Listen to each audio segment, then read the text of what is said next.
한번 따라해 주시기 바랍니다. 예수 그리스도의 나심은 이러하니라. 예수 그리스도의 나심은 이러하니라. 우리 천군 천사들이 예수님의 탄생을 축하하는 그런 찬양을 우리가 함께, 찬양은 할 수 없어도 가사만 한번 암송해 볼까요? 지극히 높은 곳에서는, 시작. 지극히 높은 곳에서는 하나님께 영광이요, 땅에서는 하나님이 기뻐하신 사람들 중에 평화로다 하니라. 아멘. 오늘 우리가 읽었던 본문은 한 아기의 탄생에 대해서 기록하고 있습니다.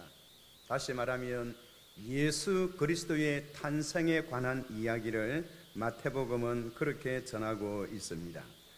인류의 역사상 이 아기의 탄생은 온 인류의 관심과 2000년의 역사뿐만 아니라 그 이전부터도 이분의 탄생에 대한 기록을 성경은 하고 있고, 이 땅의 모든 사람들이 관심을 가지고 있는 그 탄생이 바로 예수 그리스도의 탄생이라는 사실을 우리에게 가르쳐 주고 있습니다. 우리는 그래서 이날을 크리스마스, 메리 크리스마스, 특히 하나님의 아들 메시아가 이 땅에 오셨습니다 라는 그런 의미가 여기에 있는 것입니다. 그렇다면 예수 그리스도가 도대체 누구이시기에 이렇게 온 세계와 역사는 그의 탄생을 축하하고 기록하고 있는 것일까요?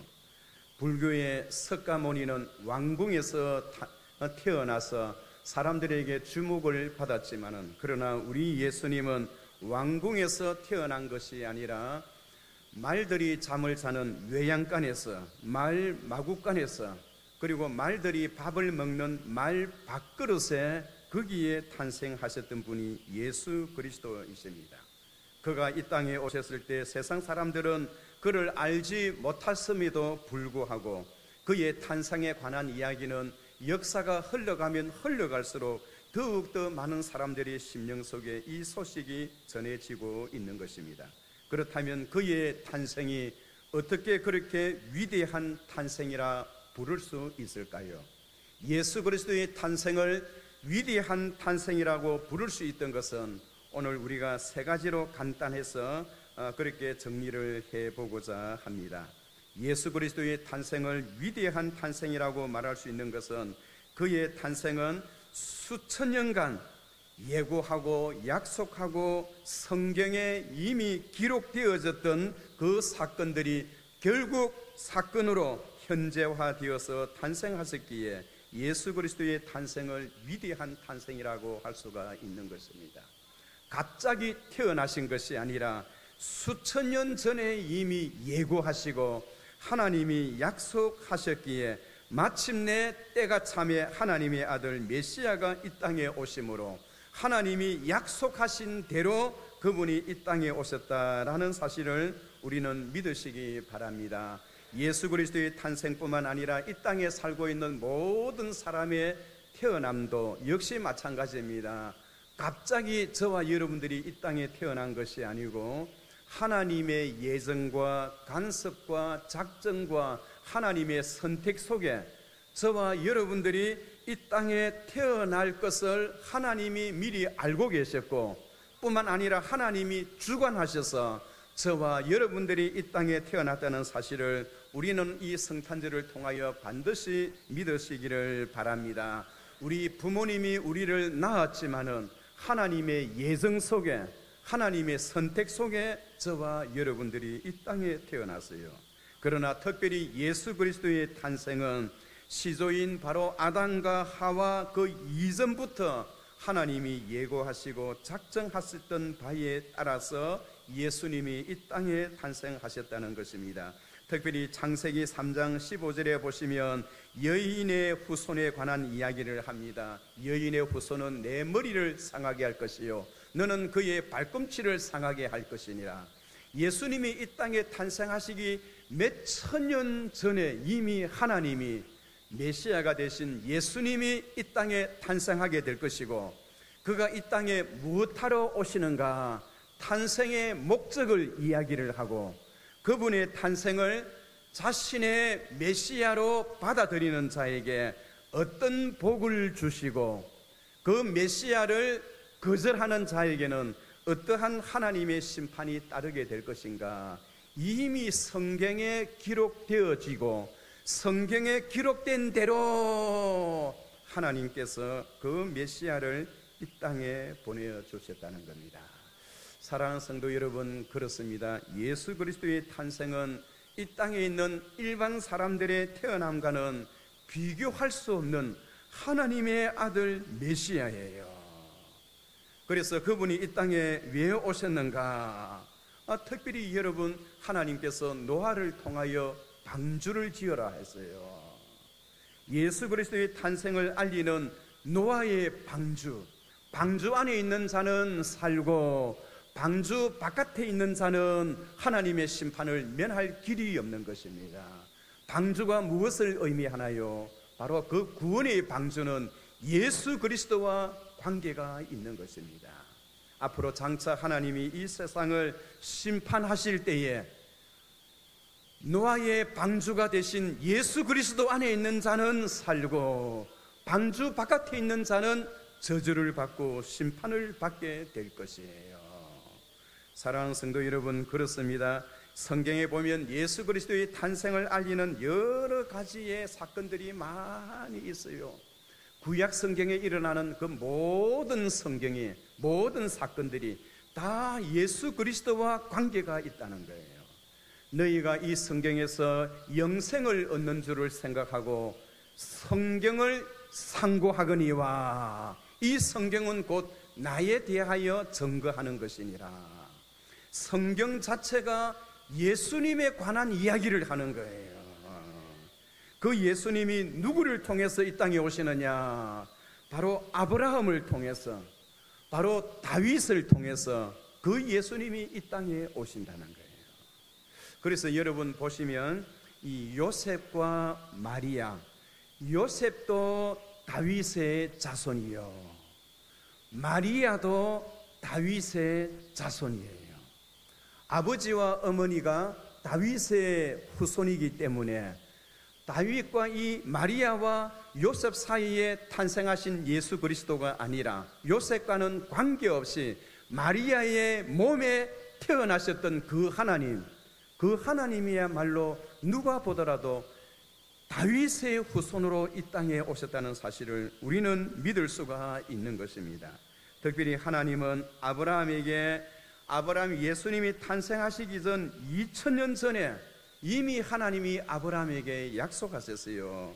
특히 창세기 22장 17절 18절에 보면 내가 네게 큰 복을 주고 네 씨로 크게 성하여 하늘의 별과 같고 바닷가의 모래 같게 하리니 네 씨가 그 대적의 문을 얻으리라. 또 네 씨로 말미암아 천하 만민이 복을 받으리라. 하나님께서 예수님이 탄생하시기 전 2000년 전에 이미 아브라함을 통하여 너희의 후손 가운데 메시아가 탄생하게 될 것이요 그 메시아를 통하여 온 세계 만민이 복을 받게 될 것이라 하나님이 예언하셨어요. 그리고 뿐만 아니라 예수님이 탄생하시기 전 1000년 전에 하나님은 다윗에게 그렇게 말씀하셨어요. 특히 사무엘하 7장 12절에 보시면 내가 내 몸에서 날 자식을 내 뒤에 세워 그 나라를 경고하게 하리라. 내 집과 내 나라가 내 앞에서 영원히 보존되고 내 위가 영원히 경고하리라 하셨다 하라. 다윗 시대에도 하나님이 역시 메시아의 탄생을 그렇게 알리셨어요. 이사야 선지자는 특별히 이사야서 11장 1절부터 10절까지 보면 예수님이 탄생하시기 전 700년 전에 하나님이 이사야에게 그렇게 예언하셨어요. 이새의 줄기에서 한 싹이 나와 그 뿌리에서 한 가지가 나서 결실할 것이라. 그날에 이새의 뿌리에서 한 싹이 나서 연의 이 만민의 기초를 설 것이요 열방이 그에게로 돌아오리니 그 거한 곳이 영화로우리로다. 이사야 선지자를 통해서 700년 전에 메시아가 이 땅에 오게 될 것을 그렇게 예언하셨던 것입니다. 하나님은 오늘 마태복음 1장 1절에서 예수 그리스도의 아브라함과 다윗의 자손 예수 그리스도의 세계라라고 하시면서 예수 그리스도의 나심은 이러하니라 이렇게 시작되어지는 것은 예수님의 탄생은 갑자기 태어난 것이 아니라 오래전부터 하나님의 계획과 하나님의 약속에 근거하여 메시아가 이 땅에 오셨다라는 사실을 우리에게 가르쳐주는 부분입니다. 두 번째로 우리가 생각할 수 있는 것은 예수 그리스도의 탄생을 위대한 탄생이라고 말할 수 있는 것은 그분의 탄생은 동정녀의 몸에서 성령으로 태어나셨다라고 하기 때문에 여러분 그 예수 그리스도의 탄생을 위대한 탄생이라고 말할 수가 있는 것입니다. 사람이 태어났는데 남자와 여자의 관계 속에서 태어난 것이 아니라 여자 혼자 아이를 낳았어요. 어떻게 여러분 여자 혼자 아이를 낳을 수가 있나요? 이것이 기적입니다. 기적. 어떻게 여자가 남자 없이 혼자 아이를 낳을 수가 있나요? 그 낳을 수 있었던 것은 하나님이 마리아의 몸 속에 들어가셔서 하나님이 마리아의 몸을 빌려서 사람으로 태어났어요. 그것을 인카네이션이라 해요. 하나님이 사람이 되신 분, 그분이 바로 예수 그리스도이십니다. 세계의 역사상 남자 없이 여자 혼자 아이를 낳은 사건이 어디 있나요? 있을 수가 없는 것입니다. 이 일을 생각할 때에 주의 천사가 현몽하여 가로되 다윗의 자손 요셉아 내 아내 마리아 데려오기를 무서워 말라. 그에게서 잉태된 자는 성령으로 된 것이니 아들을 낳으리니 이름을 예수로 하라. 이는 자기 백성을 저희 주에서 구원할 자이심이라 하니라. 야, 여러분 요셉의 입장에서는 여러분 얼마나 참 답답하겠어요. 원래 이스라엘 사회는 결혼하기 전에 약 1년 전에 이렇게 약혼을 해요. 약혼을 하면 법적으로도 자기 아내입니다. 그러나 한 방을 같이 설 수는 없어요. 그래서 이 요셉은 이스라엘의 율법에 따라 약혼을 하고 마리아를 극진히 사랑하고 그를 보호했어요. 그런데 어느 날 이 마리아가 배가 불러오기 시작하는 겁니다. 마리아가 가졌던 이 아이가 자기 아이인가 아닌가는 다른 사람은 몰라도 요셉은 잘 알고 있었어요. 아니라는 것입니다. 그래서 일반 사람 같으면 여러분 그 여자가 이렇게 부정한 짓을 해서 다른 남자의 아이를 가졌는가 보다 그렇게 생각하고 사람들에게 말하면 뭐 같이 돌에 맞아 죽어야 해요. 그러나 요셉은 의로운 사람이라 자기와 앞으로 자기의 아내가 되는 그 마리아가 부정한 짓을 해서 다른 남자의 아이를 가져서 이것을 어떻게 해야 하느냐 고민을 하는 끝에 그냥 본인에게도 어쩔 수 없는 상황이 있었겠지. 자기 아내 마리아를 이해하고 용서하고 그러나 결혼은 할 수 없다 하여 조용히 파혼하려고 생각했어요. 그러나 여러분 다른 일반 사람 같으면 일반 남자 같으면 그것을 이야기를 하고 사건화 만들고 소문을 내고 여러분 얼마나 여러분 시끄럽겠어요. 그러나 요셉은 의로운 사람이라 자기 아내의 부정한 짓에 대해서 소리 없이 그냥 조용히 파혼해서 자기의 그 사정을 이해하려고 했어요. 그러던 그날 밤에 천사가 현몽하여 이르되 천사가 꿈이 나타났어요. 다윗의 자손 요셉아 내 아내 마리아 데려오기를 무서워 말라. 저에게서 잉태된 자는 성령으로 된 것이니 다시 말해서 내 아내 마리아가 아이를 가진 것은 다른 남자의 부정한 모습을 통해서 태어난 것이 아니라 하나님이 그 속에 들어갔다. 성령께서 들어가셨다. 하나님이 사람으로 태어나게 되었다. 그 사실을 이야기하자 요셉은 그것을 그대로 받아들였어요. 여러분 우리 예수님은 누구이십니까? 우리 예수님은 하나님이 사람이 되신 분이에요. 원래 마리아와 요셉은 어디에 살고 있었느냐 하니까 나사렛이라는 조그만 동네에 살고 있었어요. 그런데 세계의 역사가 바뀌었습니다. 세계의 역사가요 율리어스 이 가이오스가 죽고 그의 양아들이었던 옥타비아누스, 누가복음 2장 1절에 보면 가이사 아구스도입니다. 세상 역사가 바뀌었어요. 가이사 아구스도는 나이가 18살밖에 되지 않았어요. 그러나 그의 양부였던 율리우스 가이오스는 평생을 전쟁터에서 생활하면서 프랑스를 점령하고 영국을 점령하고 그리고 게르만 민족을 점령했던 그런 막강한 장군이었지만은 결국은 그가 임금이 되지를 못했어요. 그래서 그의 양아들이었던 옥타비아누스가 임금이 될 때에 그의 부관이었던 막강한 힘을 가졌던 안토니우스와 클레오파트라가 힘을 합해서 이 옥타비아누스를 물리치려고 노력했지만은 그러나 하나님은 18살밖에 되지 않았던 그 어린 소년 그 옥타비아누스의 손을 들어주었어요. 옥타비아누스가 로마의 황제로 초대 황제로 등극하는 그때에 그가 발령했던 법이 바로 호적법이었어요. 이 로마의 경내에 있는 모든 백성, 모든 민족들은 자기 고향을 찾아가서 바로 호적을 등록하라는 겁니다. 호적법을 개정했던 것은 자기의 영내 속에 살고 있는 모든 로마 시민들에게 세금을 받아들이기 위해서 호적법을 단행했던 거예요. 그런데 그때 마리아와 요셉은 로마의 새로운 지도자가 등장하면서부터 나사렛에서 이 요셉의 고향이 되는 이 베들레헴까지 그렇게 올 수밖에 없었어요. 그때 이미 마리아는 배가 백두산만큼 불렀어요. 여러분, 나사렛에서부터 베들레헴까지는 약 150km입니다. 150km. 그 먼 거리를 여러분 생각해 보세요. 낙타를 타고 오솔길을 따라서 터벅터벅 오는데 빨리 올 수도 없어요. 마리아가 얼마나 힘들고 어려웠겠습니까? 그런데 자기 고향 베들레헴에 도착했을 때는 그들을 위하여 방 한 칸 준비되지 못한 상황에 있었어요. 그럴 때에 모든 여관과 호텔은 다 이렇게 다 방이 찼고요. 빈 방이 없어요. 빈 방이. 그런데 어쩔 수 없이 마구간이라도 좋으니까 그곳이라도 쓸 수 있도록 해주세요 라는 그들의 간청에 따라서 어느 여관에 그 주인은 마구간을 그들의 쉼터로 마련해 주었던 것입니다.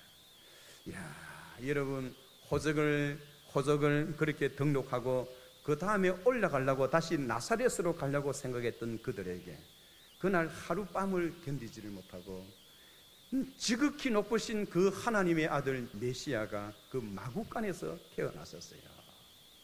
그분의 탄생은 이 세상의 모든 사람의 태어남과는 엄청난 차이가 있는 것입니다. 위대한 탄생입니다. 왜 위대한 탄생인가요?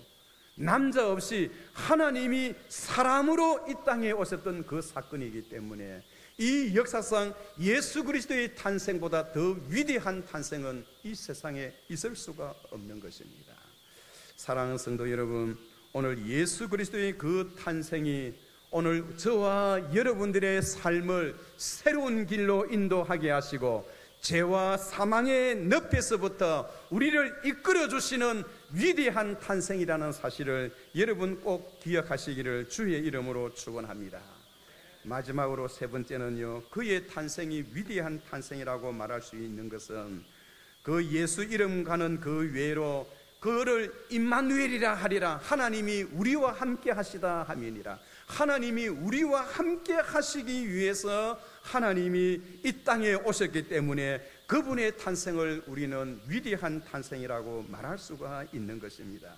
예수라는 이름은 그가 죄 지은 자를, 모든 사람을 구원하자고 하고자 하는 목적이 있는 반면에 임마누엘은 그분이 우리와 함께 하신다는 그런 의미가 여기에 포함되어 있는 것입니다.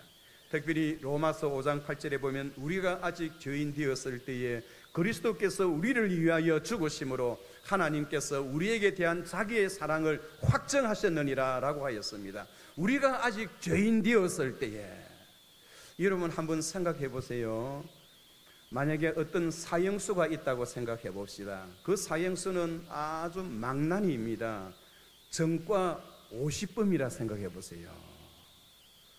교도소를 밥 먹듯이 왔다 갔다 하다 50범입니다. 50범인데다가 사람을 수없이 많이 죽였어요.